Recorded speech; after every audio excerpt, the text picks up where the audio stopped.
Padre, venimos delante de tu presencia. Te damos gracias por todo lo que tú haces.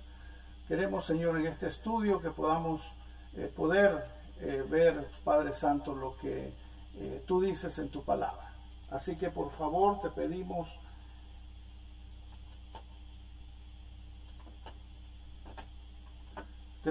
que tú seas el que nos ayudes, el que tú seas el que nos guíes para que este estudio sea para toda tu gloria. En el nombre de Jesús oramos. Amén y amén.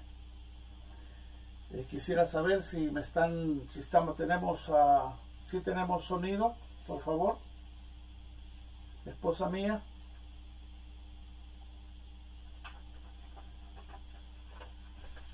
Esposa mía, ¿estás por ahí?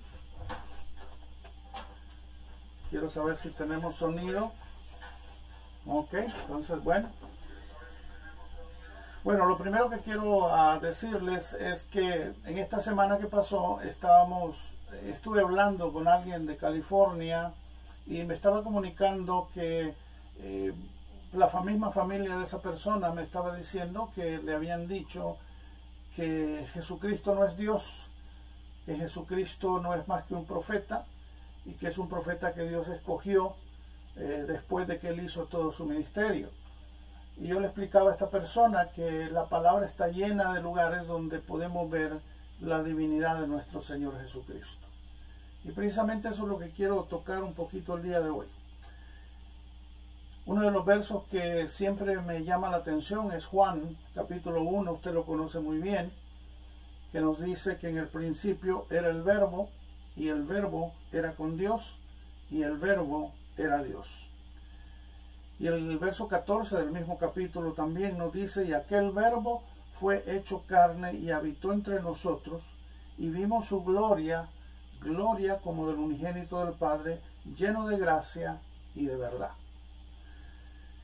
Creo que no hay otro pasaje más importante que podríamos mencionar como el de Colosenses, capítulo 1, versos del 15 al 20. Déjenme leérselo. Fíjense bien lo que dice. Dice, Él es la imagen del Dios invisible, el primogénito de toda la creación, porque en Él fueron creadas todas las cosas, las que hay en los cielos y las que hay en la tierra, visibles e invisibles, sean tronos, sean dominios, sean principados, sean potestades, todo fue creado por medio de Él y para Él. Y Él es antes de todas las cosas, y todas las cosas en Él subsisten. Y Él es la cabeza del cuerpo, que es la iglesia, el que es el principio, el primogénito de entre los muertos, para que en todo tenga la preeminencia.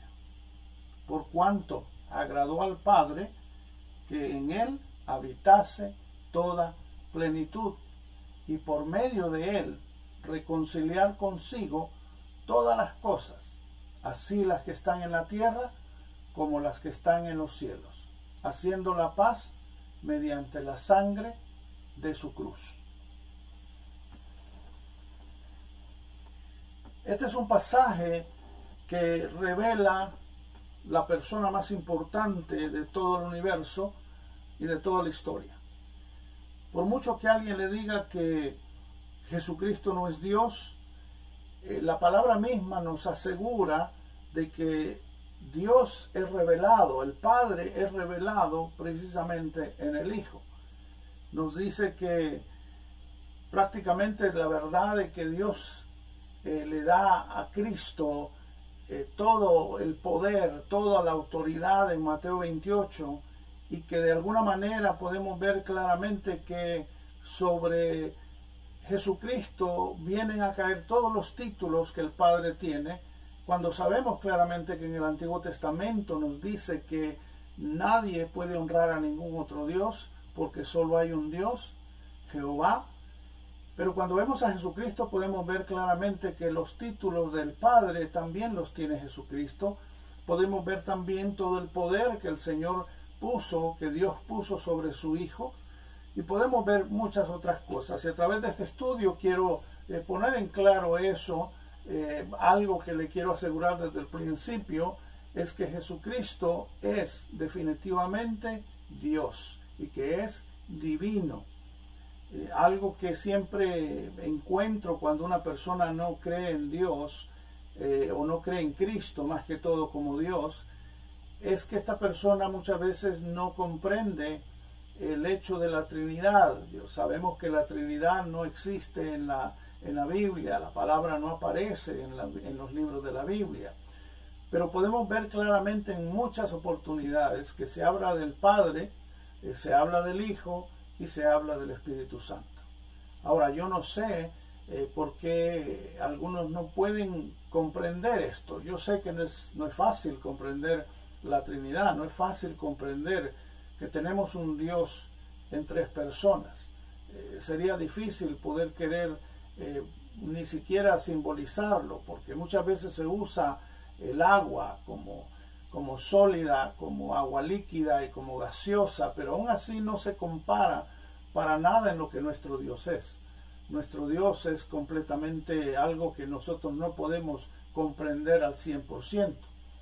Pero a través de la Biblia, a través de su palabra, Él nos muestra en diferentes lugares que son tres personas en un solo Dios. Y es ahí donde podemos ver claramente que una de esas personas fue enviada por el Padre, que es su Hijo Jesucristo. Y podemos ver cómo Él durante 3 años y medio se encarna aquí en la tierra. Y es ahí donde lo podemos ver haciendo ese sacrificio tan importante en el cual todos nuestros pecados fueron perdonados. Esta verdad de que Cristo es Dios es la esencia de lo que creemos, es la base de la cristiandad. Toda nuestra fe se basa en la divinidad de Cristo.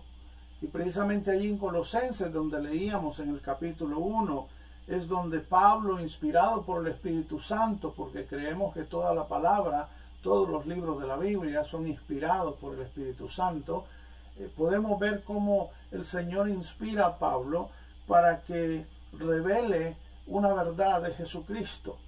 No creo que haya poeta o escritor más grande que haya podido describir a Jesucristo de la manera que Pablo lo hace en este libro de Colosenses capítulo 1.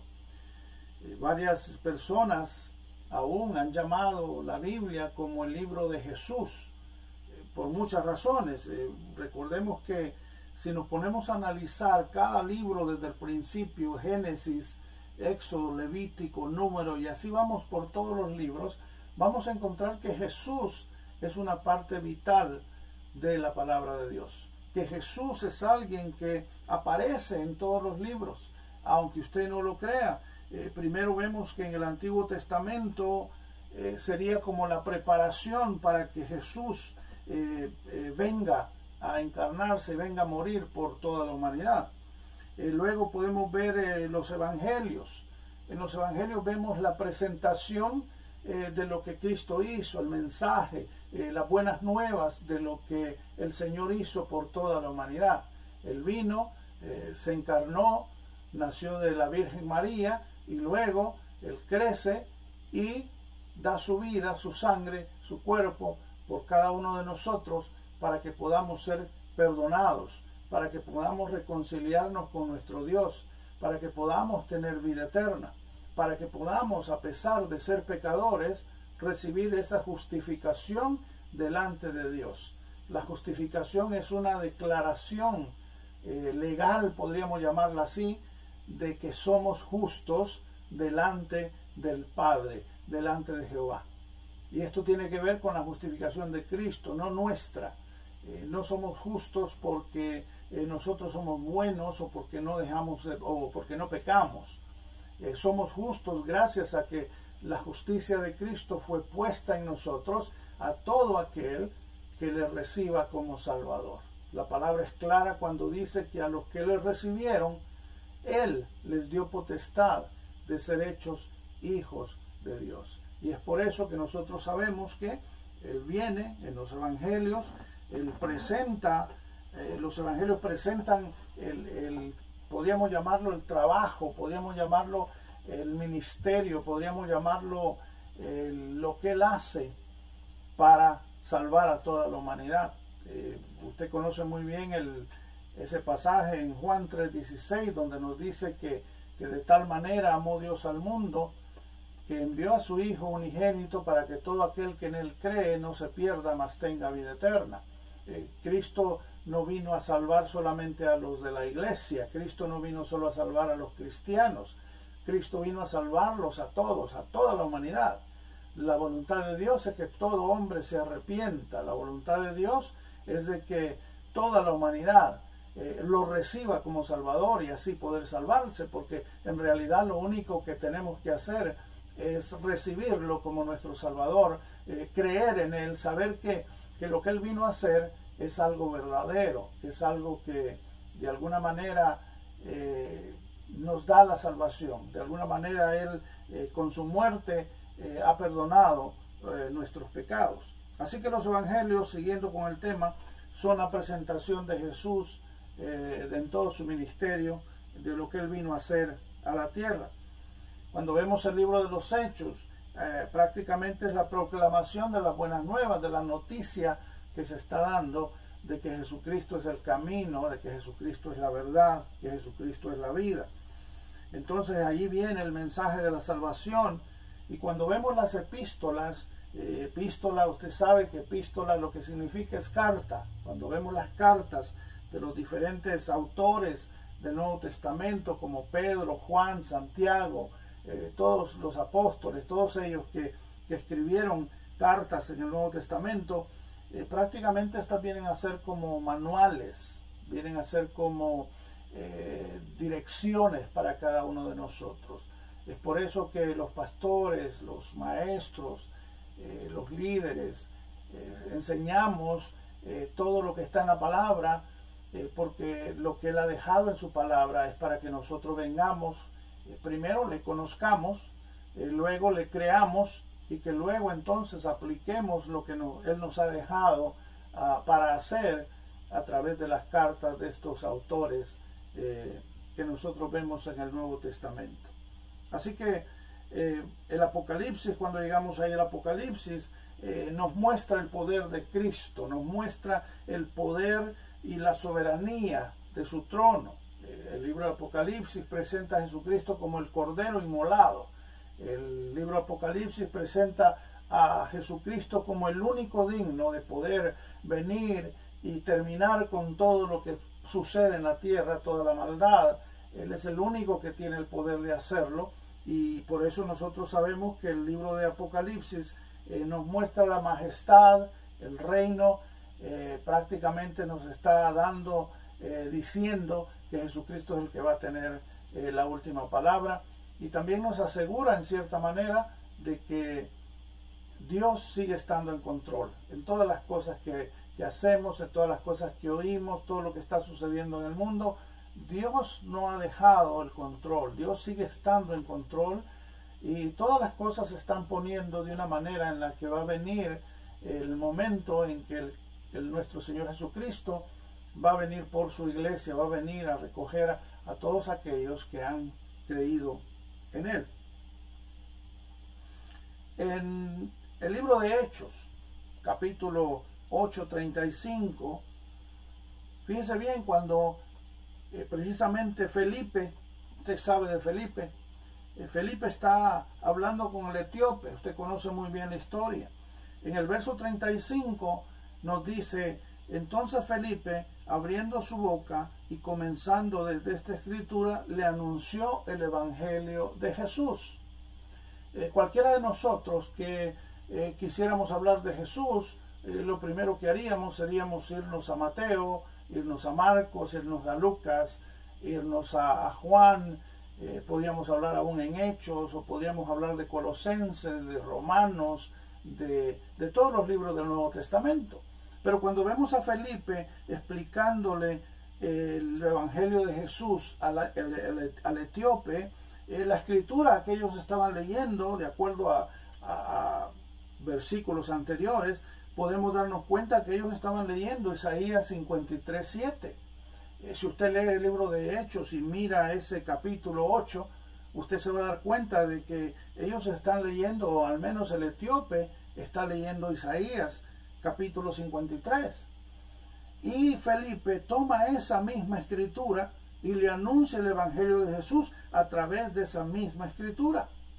Así que esto prueba lo que decimos de que toda la Biblia, de principio a fin, desde Génesis hasta Apocalipsis, está hablando de nuestro Señor Jesucristo. Es algo que se puede probar con todos los diferentes versículos que encontramos. Nos enseña, además, para nosotros los cristianos, que para hablar de Jesucristo no solo necesitamos el Nuevo Testamento, sino también podemos irnos al Antiguo Testamento y ahí vamos a encontrar diferentes lugares donde podemos hablar de nuestro Señor Jesucristo. Un ejemplo más también está en el libro de Lucas, Lucas capítulo 24, verso 27. Aquí vemos a Cristo. Cristo se le aparece a dos discípulos en el camino a Emaús. Y el verso 27 nos dice lo siguiente, fíjese bien, dice, y comenzando desde Moisés y siguiendo por todos los profetas, les declaraba en todas las escrituras lo que de él decía. Esta es otra de las pruebas. Encontramos de que ellos iban leyendo prácticamente todo lo de Cristo, lo estaban prácticamente desde Moisés. Dice que él les estaba diciendo acerca de Moisés, les estaba diciendo acerca de los profetas, y él les declaraba, les explicaba, les decía cómo es que esos profetas o Moisés estaba refiriéndose a Jesús de Nazaret, porque en este momento, si usted ha leído la historia, los discípulos no saben que Jesús es el que está con ellos. Entonces él comienza a hablarles de todo eso y se da cuenta de que encontró a Moisés, puso a los profetas y les declaró de que a partir de ahí todo eso tenía que ver con Jesús, el que había sido crucificado. Entonces podemos ver a través de la Biblia todo esto. Imagínense, ¿de dónde comenzó Jesús? De la palabra, decía que desde Moisés y luego todos los profetas. Así que con confianza podemos nosotros decir que la Biblia es el libro de Cristo, que la Biblia es el libro que revela a Dios, que revela la venida de Dios en forma de su Hijo, y es acerca de Dios, ¿verdad? Viniendo en la persona de Jesucristo como un hombre, para revelarse al hombre, para pagar el pecado. Y bueno, todos lo sabemos, y eso creo que se los he explicado a todos en Cristo la Roca, que Jesucristo no había podido venir a pagar los pecados como Dios. Él no podía venir y pagar los pecados como Dios. Él tenía que venir de una manera en la que él iba a ser hombre, 100% hombre, porque la única manera de pagar era que un hombre tenía que morir. Un hombre había pecado y un hombre tenía que morir. Así que él vino y murió como hombre. Él vino, y por eso decimos que Jesucristo es 100% hombre también, porque él todavía tiene su cuerpo glorificado, ¿verdad? Entonces podemos saber claramente que él vino a pagar los pecados nuestros como un hombre. Ahora,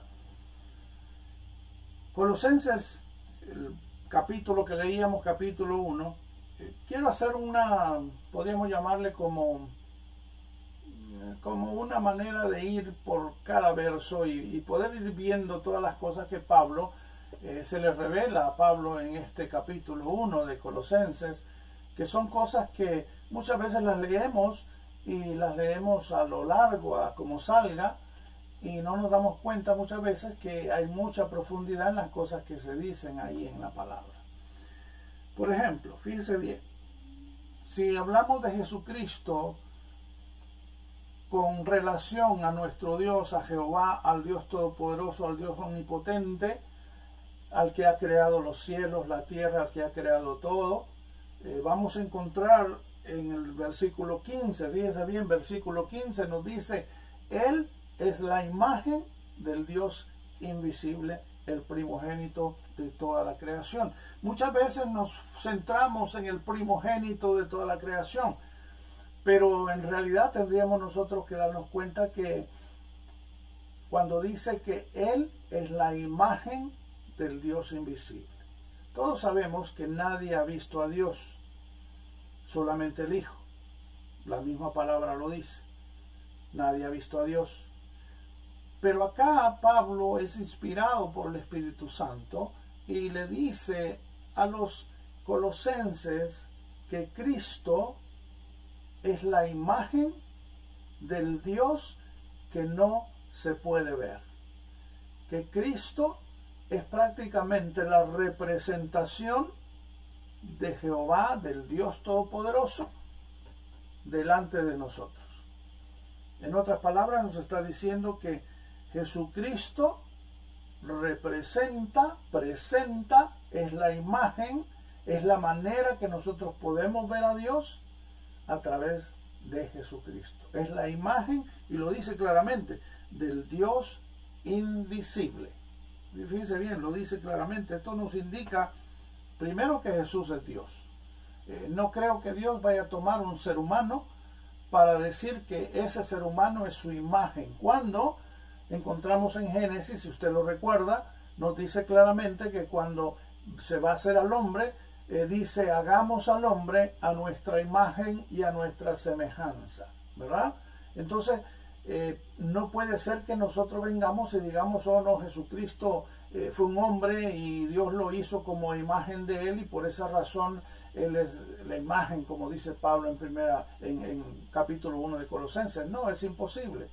Porque lo primero que recordamos es de que él dice que es la imagen del Dios invisible y además el primogénito de toda creación. Cuando hablamos primogénito, muchas veces confundimos este término. Primogénito acá no está hablando de haber nacido primero, no está hablando de haber sido creado primero, no está hablando de que tiene que ser el hermano mayor, no, aquí está hablando de prácticamente de un nivel de autoridad, de un nivel de importancia que tiene que ver con que Jesucristo es más importante que todas las cosas que existen. Fíjense bien, no está hablando aquí, oh, Jesucristo nació y por eso es que es primogénito. No, dice claramente es primogénito de toda creación. Imagínense por un momento, si nosotros decimos, bueno, están equivocados, Jesucristo nació, Jesucristo fue creado por Dios y luego él fue primogénito porque Dios le escogió, así que él fue primogénito de toda creación. Bueno, ¿cómo puede ser alguien primogénito de toda creación cuando la creación ya existe, cuando Jesucristo vino a nacer como ser humano? Sería imposible que él fuera primogénito de toda la creación si la creación ya había existido, ya se había hecho, ¿verdad? Sería imposible decirlo de esa manera. Alguien puede decir, bueno, es primogénito de la creación porque fue creado mucho antes de la creación y nada más vino después a nacer. Bueno, tampoco podemos aceptar de esa manera porque la Biblia está llena de lugares donde nos habla que Jesucristo estaba antes con el Señor, estuvo antes de nacer con el Señor, la gloria tenía de Dios, ¿verdad? Recuérdense que Dios no comparte la gloria con nadie, pero allí dice claramente que Jesucristo tenía la gloria con su Padre cuando lo vemos orando en el libro de Juan. Pero bueno, vamos a ir adelantando un poquito porque el tiempo se está yendo también. Fíjese bien, con relación al universo, ahí tenemos algo bastante, podríamos llamarlo especial, porque con relación al universo tenemos el verso 16. Fíjese bien, en el verso 16 dice, porque en él fueron creadas todas las cosas, las que hay en los cielos y las que hay en la tierra, visibles e invisibles, sean tronos, sean dominios, sean principados, sean potestades, todo fue creado por medio de él y para él. Fíjense bien la importancia de Jesucristo en este pasaje con respecto a todo el universo. Todo el universo. Imagínese usted nada más, trate de pensar cuántas cosas hay en el universo. Imagínese de pensar los planetas que hay, las galaxias, ni siquiera nosotros estamos en la galaxia Vía Láctea, que se llama Vía Láctea acá, en inglés Milky Way. Estamos en esa galaxia, pero los científicos han declarado, han descubierto que la galaxia es una mínima parte del universo. Hay miles de galaxias a nuestro alrededor. Y aún así nosotros estamos ahí en ese puntito de la galaxia de la Vía Láctea. Y todo eso fue creado por Jesucristo. Y claramente lo dice ahí en Colosenses, dice, porque en Él fueron creadas todas las cosas. Así que ahí está todo, absolutamente todo. Cada célula de su cuerpo, usted puede ver acá, puede ver la piel, puede ver usted sus manos. Bueno, cada célula que está unida una a otra en su cuerpo fue creada por Jesucristo. Usted puede decir, sí, no, eso fue mi mamá y mi papá. Bueno, en cierta manera sí, pero el que da todo, el que da el crecimiento, el que hace que ese feto germine, que ese feto crezca, es Jesucristo. Usted puede decir cualquier cosa, hermano. Fíjense bien, usted agarra una manzana y usted dice, esta manzana la compré en el Walmart o la compré en el Butera, donde quiera que la haya comprado. Usted mira la manzana y esa manzana, quien le dio el crecimiento es Dios. Y es Jesucristo. ¿Por qué? Porque la palabra me dice claramente que en Él fueron creadas todas las cosas. Las que están en los cielos y las que están en la tierra. Todo fue creado por Él. Además, nos dice en el 17, que vamos a llegar allí en un ratito, dice que todas las cosas en Él subsisten. En otras palabras, que Él nos está dando la fortaleza para que nosotros podamos vivir. No sé si usted lo hace, pero yo todos los días, algo que le doy gracias al Señor cuando me levanto, cuando apenas abro los ojos, es darle gracias a Dios por la existencia. Porque si Dios no quisiera que yo me levantara, simplemente no me levanto. Si Dios quisiera que yo no tuviera vida al día siguiente en la mañana, simplemente no pasaría, porque Él es el que me da la fuerza, Él es el que me sostiene, el que me da la energía para que yo pueda levantarme, abrir mis ojos y tener tantas cosas que podemos hacer cuando nosotros nos hemos levantado. Todas esas cosas, Dios es el que nos da todo lo necesario. Por eso es que dice claramente que todo, no hay nada que no haya sido creado por Él. Imagínese, usted dice, bueno, no, pero esa puerta, esa mesa, esa silla, todo ha sido creado por el carpintero, por el ingeniero, por esto. Bueno, lo siento mucho, pero cada cosa que usted mira que ha sido creada por un carpintero, por un mecánico, por cualquiera que haya sido el que haya creado algo, todo vino primeramente de Dios. Nada vino de otra cosa. Los materiales para poder construir eso, Dios es el que lo ha dado. La madera, si Dios dice un árbol que no germine, que no crezca, que no se haga grande, ese árbol no va a dar absolutamente nada. Todo lo que usted mira, el plástico de donde sale, todo el papel de donde sale, todas las cosas que usted mira, si usted se da cuenta, todo, el principio ha venido de Dios.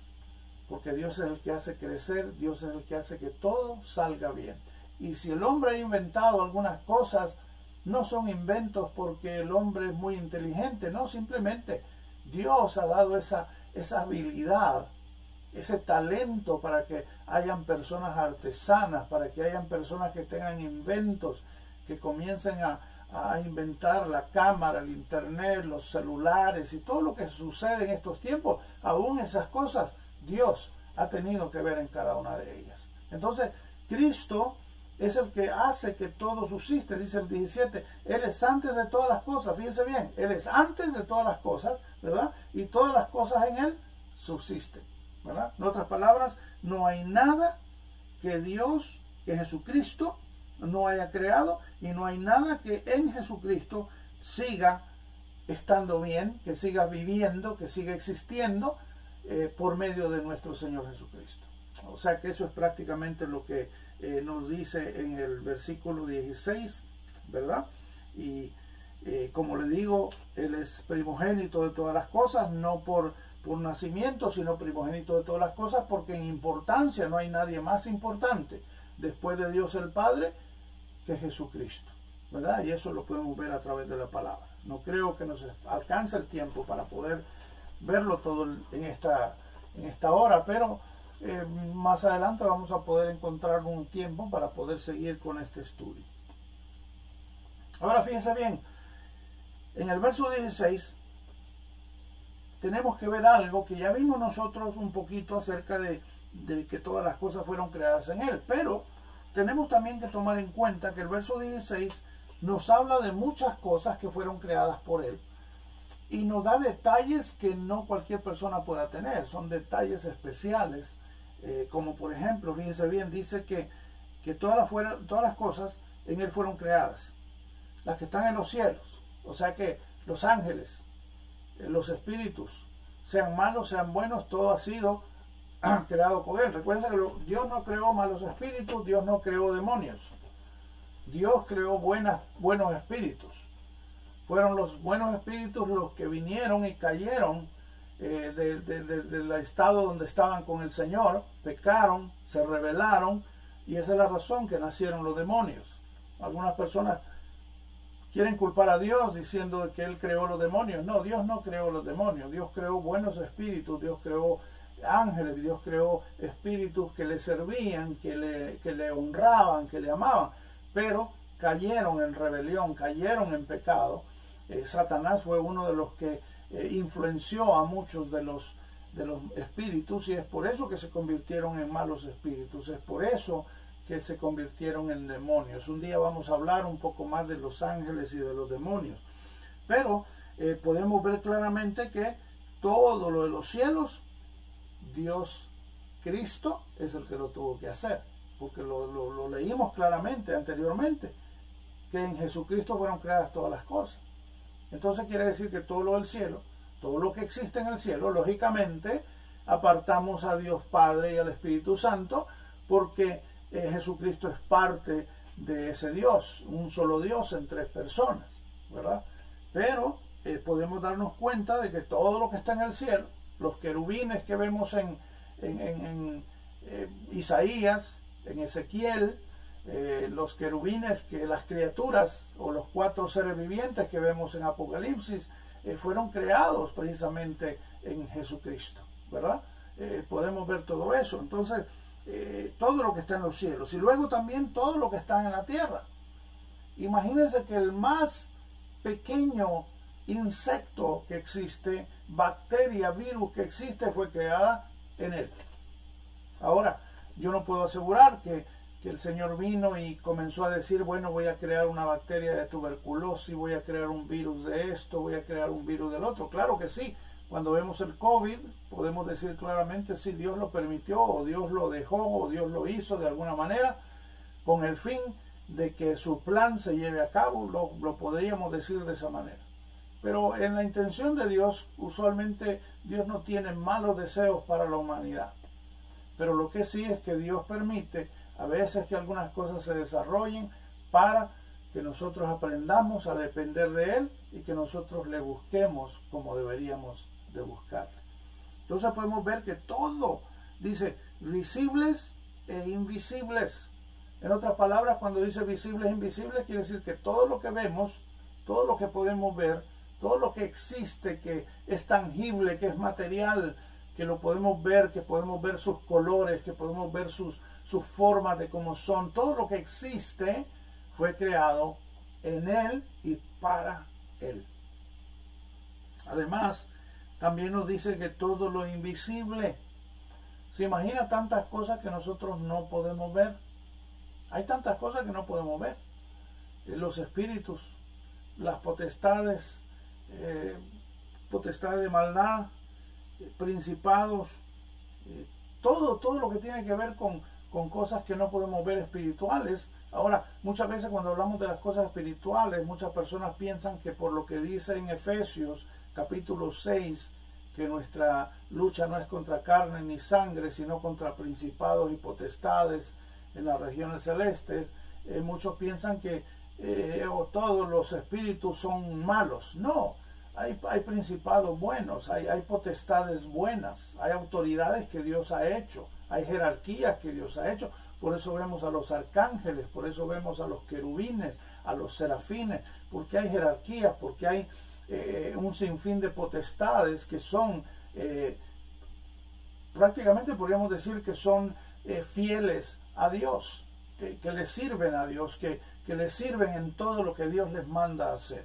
Y es por eso que podemos saber de que todo lo invisible, todo lo que no vemos, el Señor se ha encargado de hacerlo, de crearlo. Fíjese bien, dice el 16, siempre en el verso 16, sean tronos, sean dominios, sean principados, sean potestades, todo fue creado por medio de Él y para Él, y Él es antes de todas las cosas y todas las cosas en Él subsisten.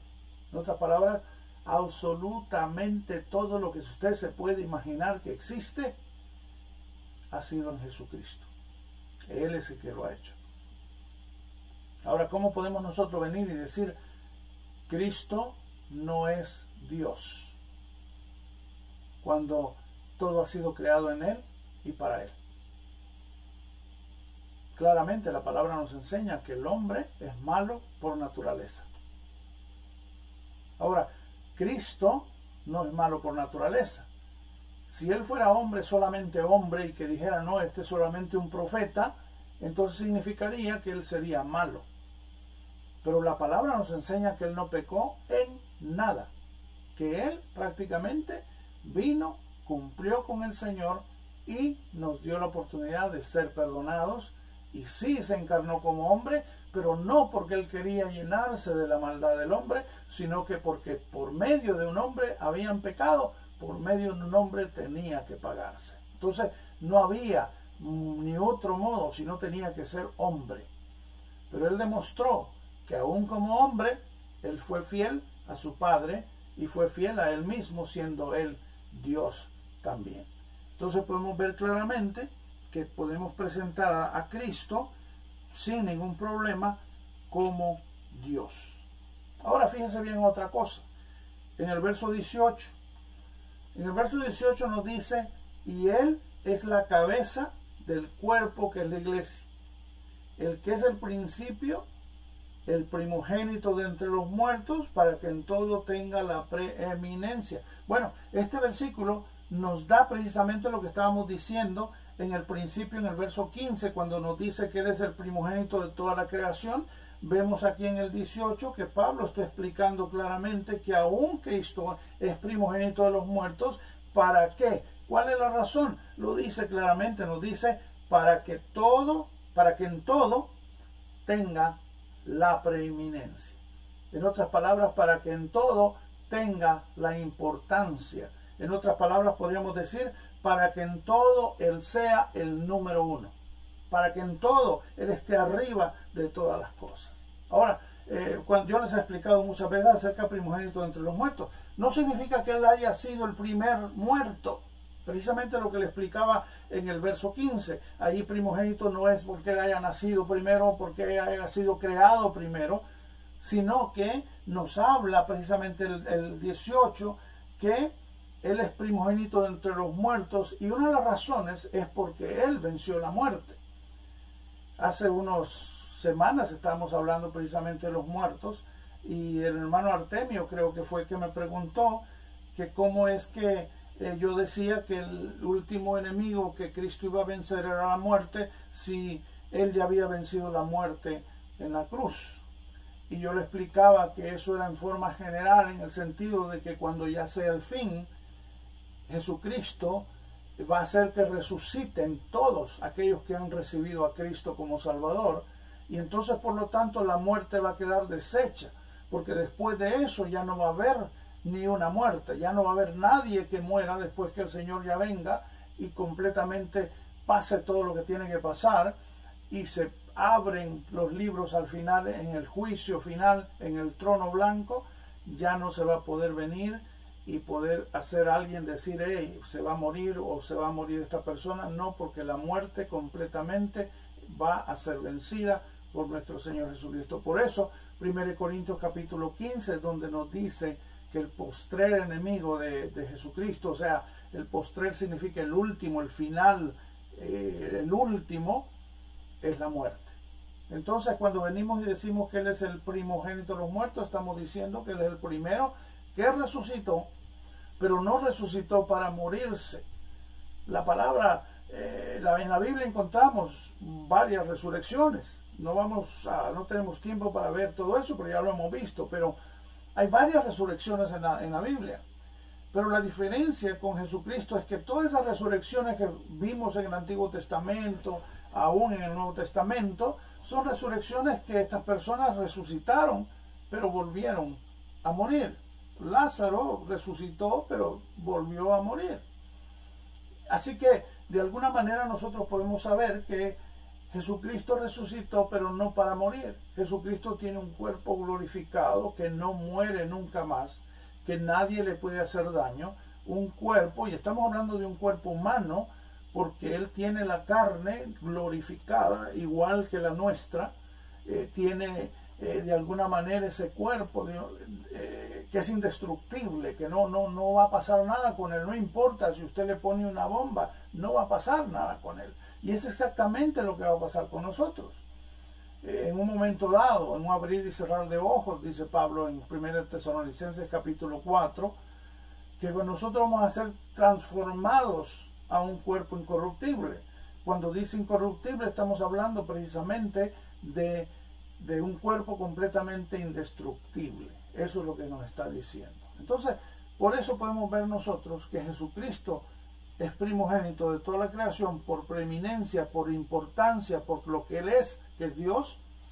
Y vemos el 18 que nos dice que también es primogénito entre los muertos para que Él sea el primero, el número uno en todas las cosas que existen. Bueno, y sería realmente ilógico pensar que Jesucristo va a tomar un segundo lugar cuando podemos ver que en Él han sido hechas todas las cosas, que han sido hechas en Él y para Él, dice claramente, porque en Él fueron creadas todas las cosas. Y si ustedes se acuerdan, en principio, en el libro de Génesis, encontramos que el Señor Dios dice, hágase la luz. Allí lo que estamos viendo es la palabra, estamos viendo el verbo, y Juan 1 nos dice claramente que Jesucristo es el verbo, y el verbo era con Dios, y el verbo es Dios. Lo dice claramente el libro el libro de Juan, el capítulo 1. O sea que es ilógico pensar que allí Juan se equivocó para decir que el verbo es Dios.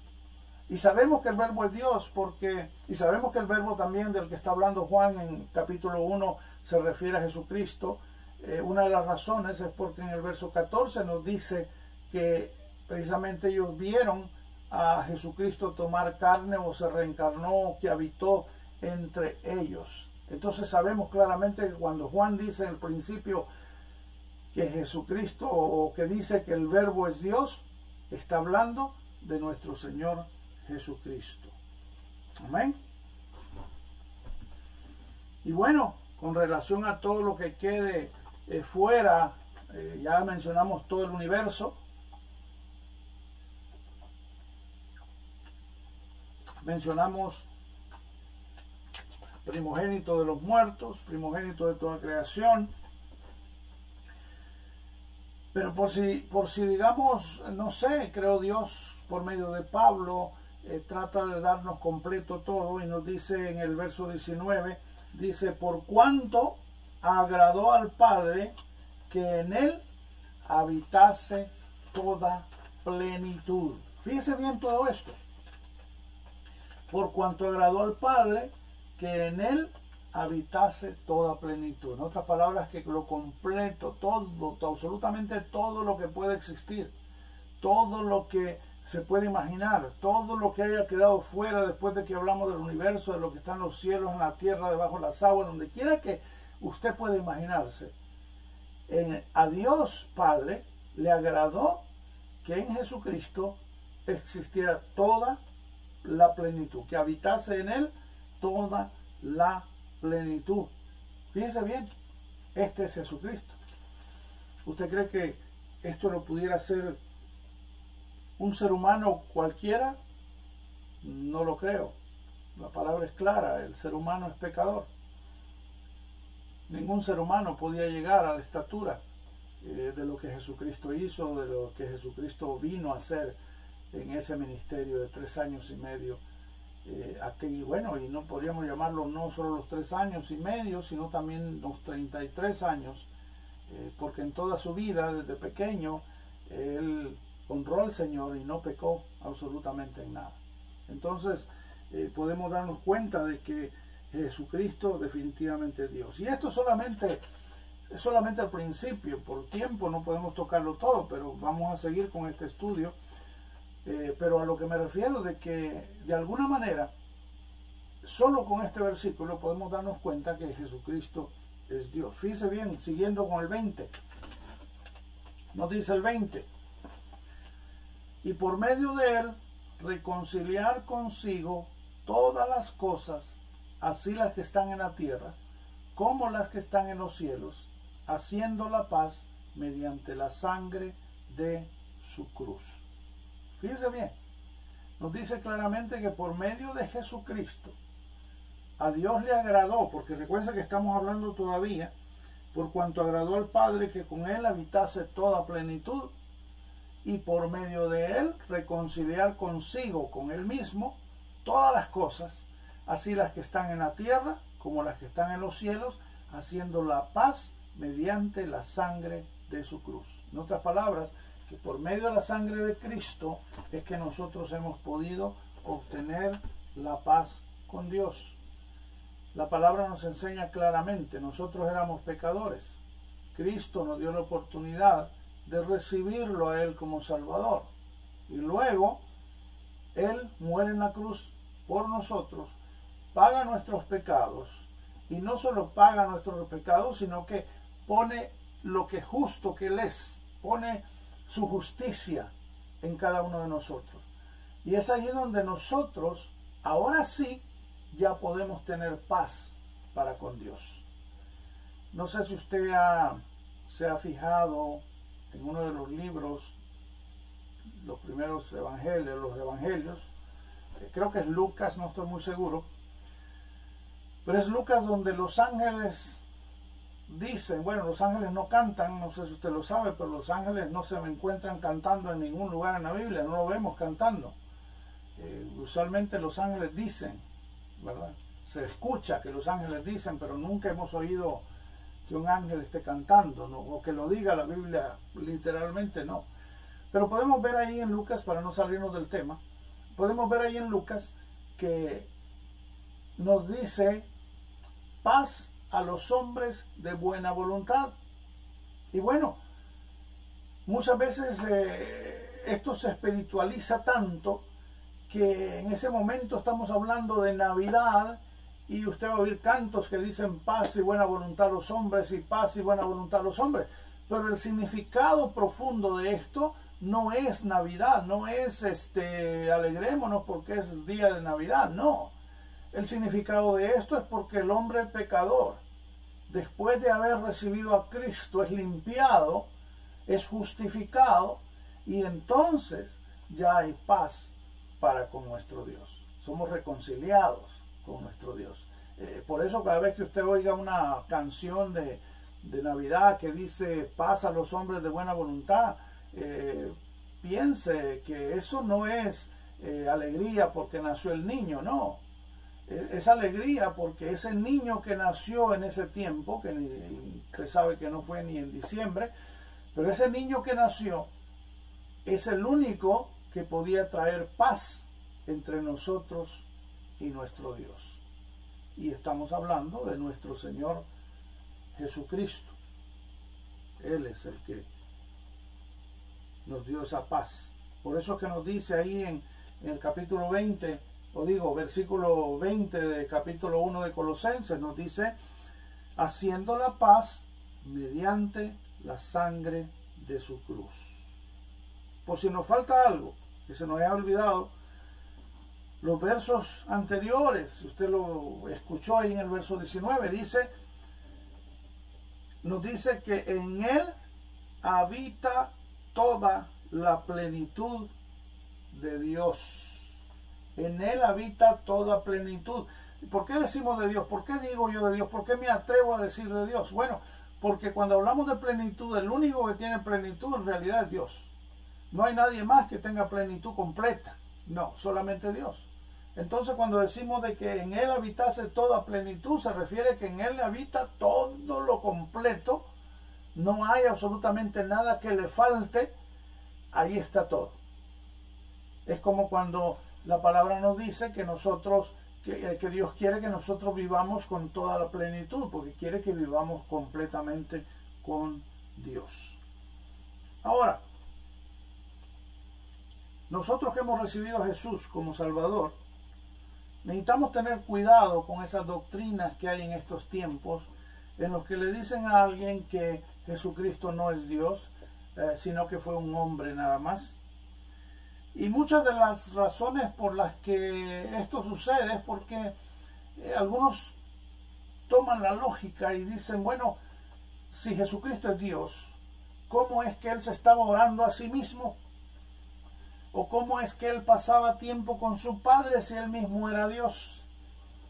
Y como les explicaba anteriormente, el problema con esto no es en sí de que una persona no crea que Jesucristo es Dios. El problema con esto es de que no comprenden que tenemos un solo Dios y que este Dios se representa, ni siquiera la palabra representa no se puede usar porque la Trinidad, de que Dios sea en tres personas no es fácil de explicar, no es algo que se puede formar con palabras.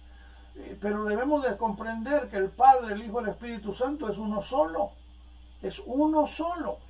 Y el Padre no es el Hijo, y el Hijo no es el Padre, y el Espíritu Santo no es el Padre ni es el Hijo.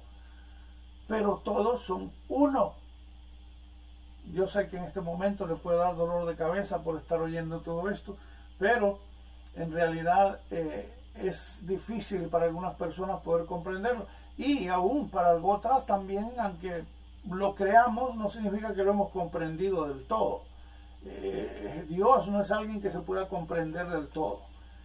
Es algo que nosotros no, nuestra mente finita, es imposible que nosotros podamos saber exactamente lo que la Trinidad es o cómo es posible que un Dios esté en tres personas. Así que esas son una de las razones por las que muchas personas opinan, y usted puede ver en el internet, en YouTube, personas que testifican claramente y dicen que Jesucristo no es Dios.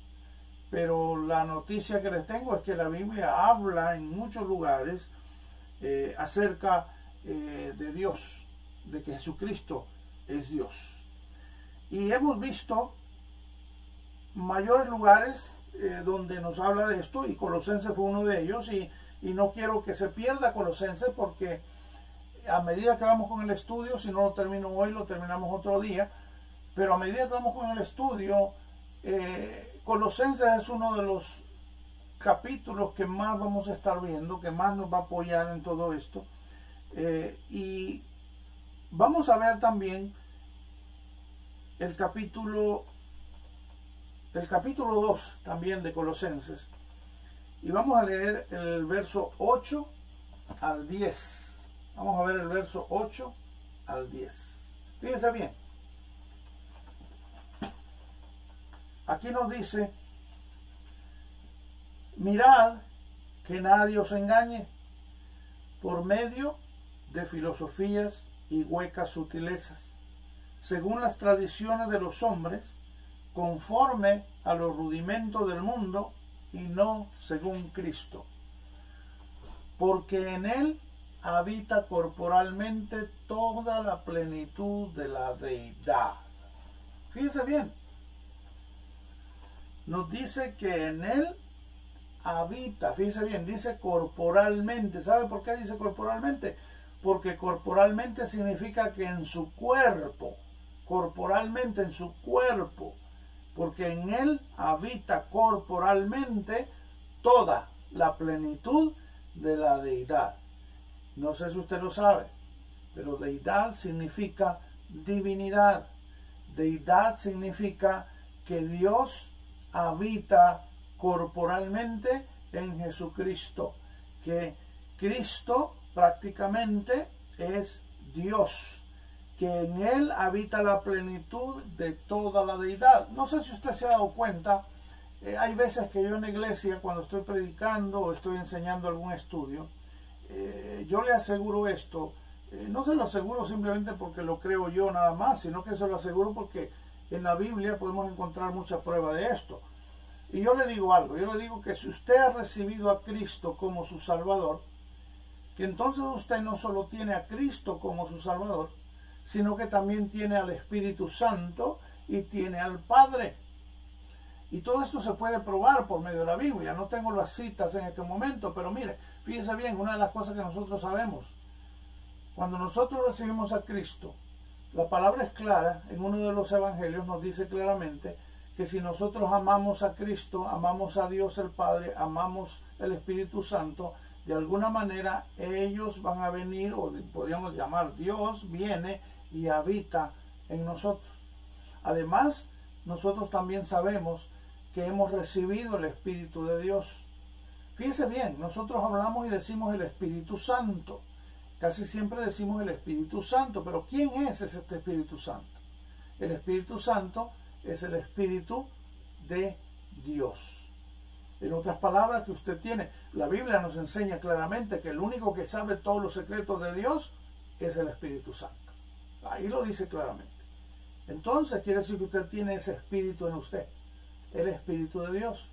Y si usted tiene el Espíritu de Dios, también tiene al Padre y también tiene al Hijo.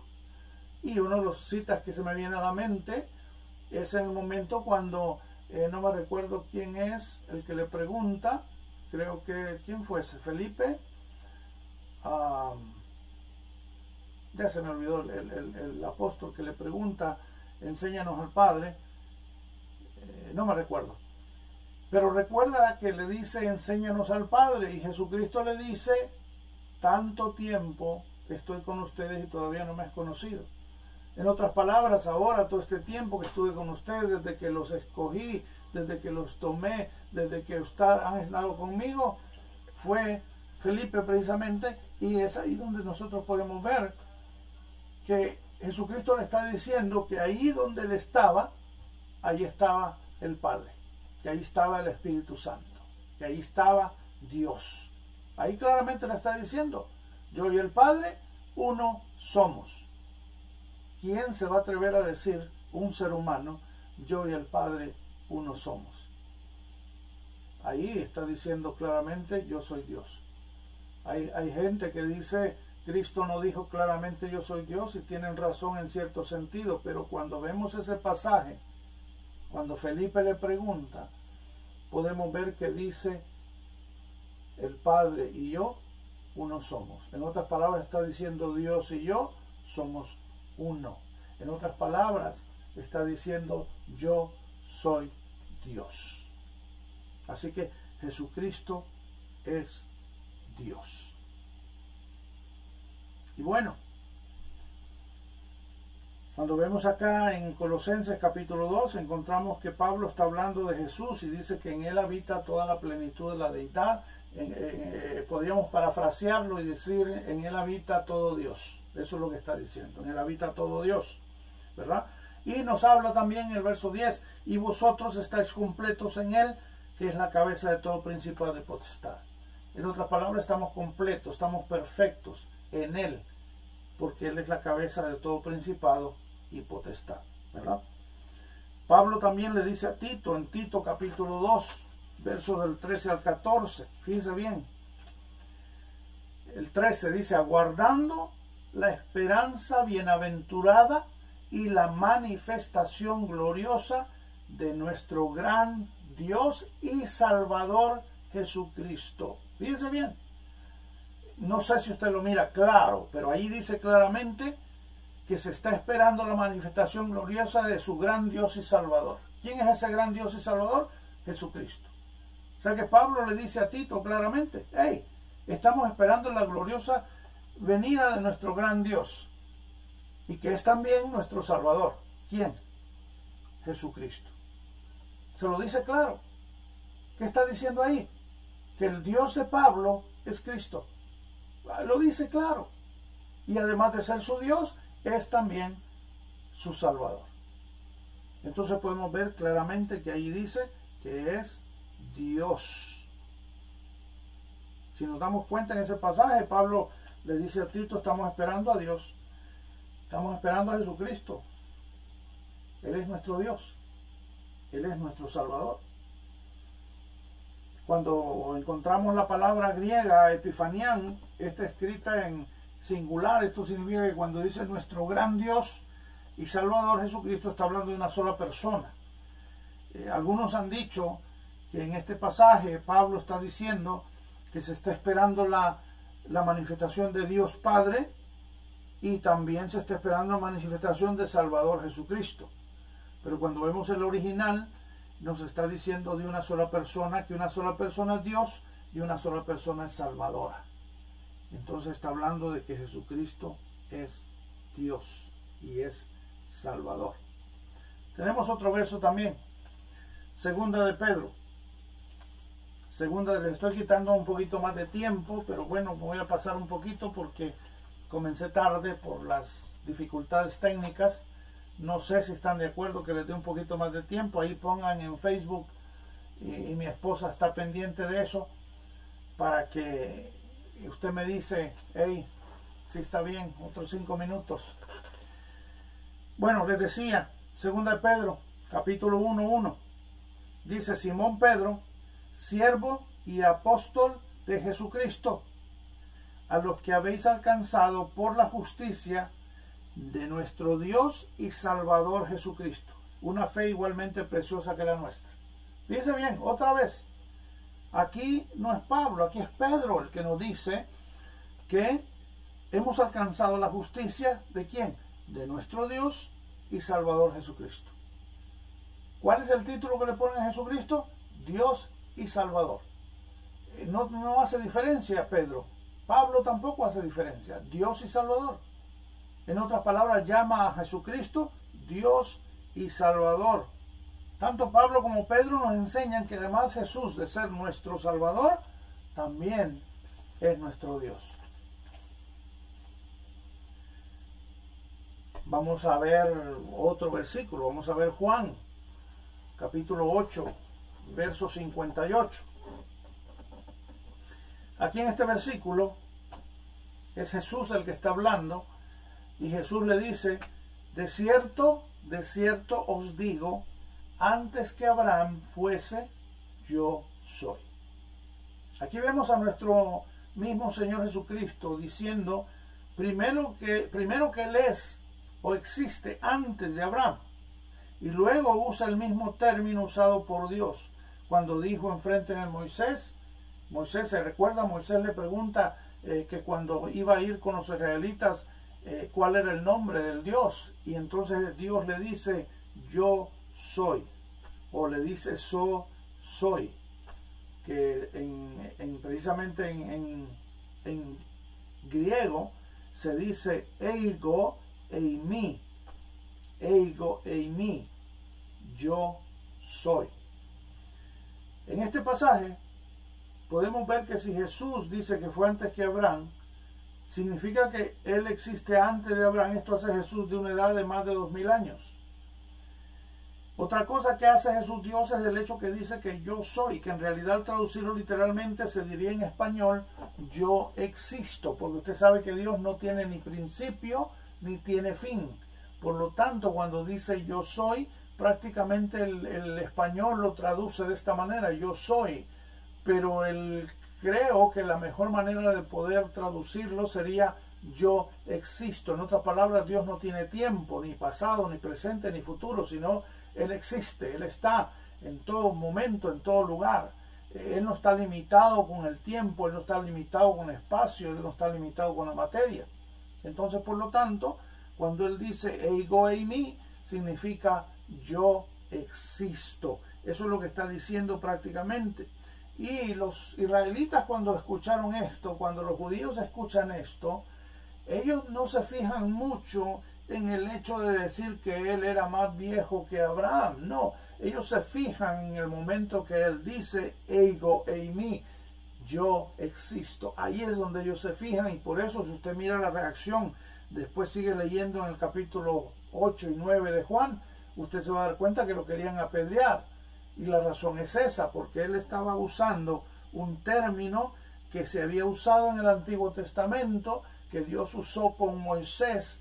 Entonces ya esa palabra yo soy era una palabra reconocida por los judíos de que se estaba tratando de Dios mismo. Entonces Jesucristo, de acuerdo a ellos, estaba tomando un título que no le correspondía, por lo tanto él estaba diciendo que era Dios y por eso era una blasfemia en contra de lo que ellos creían del Dios Padre Jehová, y es allí donde ellos vienen y se ponen mal porque Jesucristo está diciendo esto. Así que esa es la razón que los judíos, cuando oyen esto, quieren apedrearlo a como de lugar, porque para ellos él estaba blasfemando. Ahora, dice en el 59, si usted lo lee ahí mismo, si usted está en la cita, Juan 8, 59, usted va a ver que dice: tomaron entonces piedras para arrojárselas, pero Jesús se escondió y salió del templo, y atravesando por en medio de ellos, se fue. Quiero que leamos un pasaje que también es de los últimos pasajes de la Biblia. Fíjese bien, Apocalipsis, capítulo 21, versos 22 al 27. Dice: y no vi en ella templo, porque el Señor Dios Todopoderoso es el templo de ella y el Cordero. Fíjese bien, la ciudad no tiene necesidad de sol, ni de luna que brillen en ella, porque la gloria de Dios la ilumina y el Cordero es su lumbrera. Fíjese bien, el Cordero es su lumbrera. Y las naciones que hubieran sido salvas andarán a la luz de ella, y los reyes de la tierra traerán su gloria y honor a ella. Esto ya después de que se abran los libros, después del trono blanco, después que se haya juzgado todo. Esto va a suceder en ese tiempo. Y dice: sus puertas, verso 25, nunca serán cerradas de día, pues ahí no habrá noche. Llevarán la gloria y la honra de las naciones a ella. No entrará en ella ninguna cosa inmunda o que hace abominación y mentira, sino solamente los que están escritos en el libro de la vida del Cordero. En otras palabras, fíjese bien, Dios Todopoderoso es el templo de ella y el Cordero. O sea, no solamente viene y pone Dios, no, también Dios y el Cordero. En otras palabras, el Cordero tiene importancia porque también es Dios. No es que tengamos dos dioses o tres dioses, sino simplemente que Dios, el Todopoderoso, Dios, el Padre, es igual que Dios el Cordero, es igual que Dios Jesucristo, es omnipresente, omnipotente, todopoderoso, Dios Jesucristo. Al igual que Dios Espíritu Santo, todopoderoso, omnisciente, Espíritu Santo. Entonces podemos ver claramente que estamos hablando de eso. Luego, verso 23 nos dice que Dios va a iluminar a la ciudad y no tiene necesidad de sol, porque Dios la ilumina. Y dice también que el Cordero es su lumbrera. Si usted se recuerda las lumbreras, en Génesis encontramos que el sol de día es precisamente lo que da luz, pero luego vemos la luna que refleja la luz del sol y es su lumbrera. En otras palabras, que refleja la luz. En este caso sería Cristo reflejando la luz de Dios, ¿verdad? En otras palabras, dice, Él es su lumbrera, el Cordero es su lumbrera. Y encontramos también que todo aquel que va a ser salvo va a tener que ser escrito su nombre en el libro ¿de quién? Del Cordero. Toda persona que se salve, toda persona que necesita salvarse, tiene que ser su nombre escrito en el libro ¿de quién? ¿De Dios Todopoderoso, del Padre, de Jehová? No, del Cordero. ¿De quién es el Cordero? Jesucristo. Toda persona que quiera salvarse, toda persona que quiera estar, que quiera decir que quiera vivir por toda la eternidad, que quiera ser justificado, tiene que ser escrito su nombre en el libro de Jesucristo, en el libro de Jesús, el Mesías, en el libro de Jesús, él sería en ese sentido el Mesías, sería en el libro de Jesús el ungido, que eso es lo que significa Cristo, eso es lo que significa Mesías, Cristo en griego, Mesías en hebreo, ungido en español. En otras palabras, que Cristo es precisamente el único camino para que toda la humanidad pueda venir a ser salvo por toda la eternidad, tener vida eterna. Él es el único que lo puede hacer. Y bueno, hemos terminado, hemos llegado al final. Sé que Tuvimos un poquito de problema con lo técnico, pero gracias a Dios pudimos salir adelante. Hay mucho más que podemos hablar de eso. Más adelante vamos a ver si retomamos este estudio. Ya lo había dado, lo di el año pasado me parece, no estoy muy seguro, pero es bueno recordarnos, es bueno refrescar lo que hemos aprendido. Así que vamos a orar para despedirnos. Le doy gracias a todos aquellos que estuvieron conectados. Disculpen la tardanza. La próxima vez ya va a ser un poco más fácil porque ya tomamos esta experiencia. Pero gracias por haber estado con nosotros, y si hay alguien más que no sea de Cristo la Roca, también gracias por estar con nosotros. Vamos a orar en este momento. Padre, te damos gracias. Gracias porque a pesar, Señor, de problemas que no tuvimos un lugar donde reunirnos, tuvimos la oportunidad de poder hablar un poquito, un estudio de una sola vía, en el que pudimos, Señor, aprender un poco sobre tu Hijo, siendo Dios, tratando, Señor, de evitar que algunos piensen o digan o opinen que Jesucristo no es Dios. Te pido, Señor, que tú aclares la mente, especialmente de nosotros, los que te hemos recibido, para que estemos seguros de saber que tu Hijo Jesucristo, quien vino a morir por nosotros, no solamente hizo eso, sino que es Dios mismo, que es tu Hijo, y que además tú, Él y el Espíritu Santo son uno solo. Así que, Padre, gracias te damos. Permite que podamos seguir aprendiendo, escudriñando tu palabra, y como nos dice tu palabra en Josué, que podamos meditar de día y de noche lo que en tu palabra dice. Te damos gracias. Todo te lo pedimos, Señor, en el nombre precioso de nuestro Señor Jesús. Y me recuerdo, Señor, de aquellos que tal vez están enfermos, que pases tu mano de sanidad sobre ellos. Me recuerdo mi hermano Roberto, también allá en México, que me lo ayudes, que le ayudes, Señor, a toda la familia, a su madre. Te pido también, Señor, por mi hermano José Nabor, su familia, su hermana, me parece, que tú también les des el consuelo necesario. Aquellos, Señor, que están enfermos, te los encomiendo en tus manos. Te pido que el domingo podamos reunirnos, celebrar, adorarte y poder, Señor, escuchar tu mensaje. Te damos gracias, te pido por cada mujer, cada varón, cada niño, cada joven de nuestra congregación, y aquellos que nos miran en las redes sociales también, que hasta allá llegue tu bendición. Gracias por lo que haces. En el nombre precioso de Jesús oramos. Amén y amén. Bueno, hermanos, gracias por haber estado con nosotros. Que el Señor les bendiga.